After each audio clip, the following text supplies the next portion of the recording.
Komisi Nasional Hak Asasi Manusia atau Komnas HAM menemukan fakta bahwa ada peristiwa baku tembak antara Laskar FPI dengan polisi saat bentrok pada 7 Desember 2020 silam.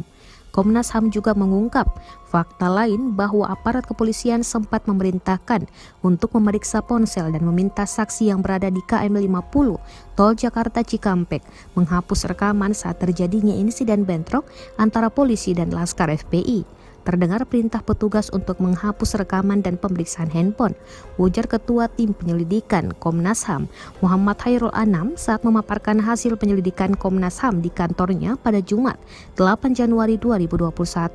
Anam mengungkapkan pemeriksaan ponsel dan permintaan menghapus rekaman kepada warga di lokasi kejadian merupakan satu dari sejumlah temuan menurut keterangan saksi saat bentrok yang berujung tewasnya 6 laskar pengawal risik di KM 50. Anam juga mengungkapkan bahwa saksi di lokasi kejadian diberitahu oleh aparat bahwa insiden yang terjadi saat itu terkait narkoba dan terorisme.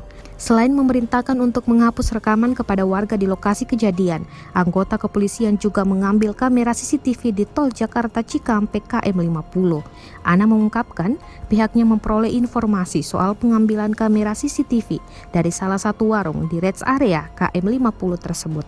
Kami konfirmasi di terakhir kami melakukan pemeriksaan terhadap pihak kepolisian dan diakui itu kamera CCTV diambil, kata Anam. Kepada Komnas HAM, polisi mengaku mengambil kamera CCTV tersebut secara legal, sehingga nanti kita tunggu kalau ini menjadi pembuktian di proses pengadilan, ucap dia.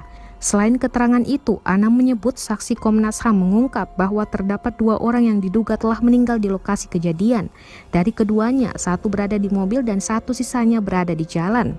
Saksi Komnas HAM seperti diungkap Anam, juga melihat petugas telah melakukan tindak kekerasan kepada 4 anggota laskar yang masih hidup di KM 50.